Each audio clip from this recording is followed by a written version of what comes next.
Halo, kami dari kelompok 2 akan mempersembahkan proyek perkembangan peserta didik mengenai perkembangan bahasa.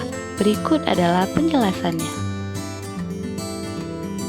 Perkembangan bahasa anak adalah kombinasi antara interaksi sosial, perkembangan emosi, kemampuan kognitif, dan perkembangan fisik atau motoriknya. Semua perkembangan tersebut dikombinasikan dengan apa yang terjadi dalam beberapa tahun tahap perkembangan. Tahap perkembangan bahasa pada anak itu dimulai dari 0 sampai 6 bulan. Di sini anak sudah mulai bisa berkomunikasi lewat tangisan, misalnya berkata atau ah. Kemudian, di usia di atas 3 bulan mulai mencari sumber suara apa yang didengar oleh mereka. Kemudian pada usia 6 sampai 9 bulan, anak mulai mengerti nama orang atau benda. Kemudian mulai paham konsep iya, tidak, habis. Kemudian mulai mengoceh dan berorientasi.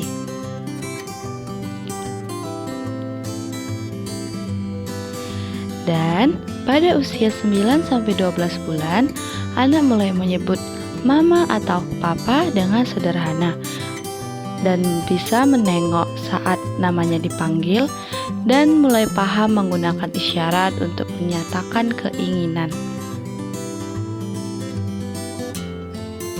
Dan pada usia 12 hingga 18 bulan, pada usia 15 anak sudah bisa mengucapkan 3 sampai 6 kata.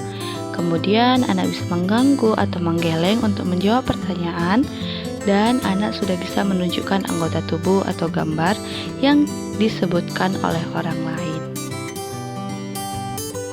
Memasuki 12 hingga 24 bulan, anak akan mengalami ledakan bahasa atau memiliki banyak kosakata baru, dan anak dapat membuat 2 kalimat, misalnya mama mandi.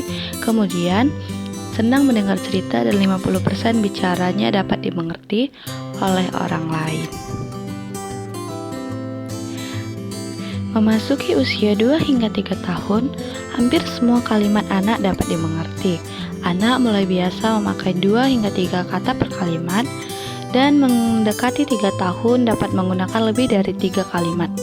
Anak mulai memakai kalimat tanya dan mengenal warna, huruf, bentuk.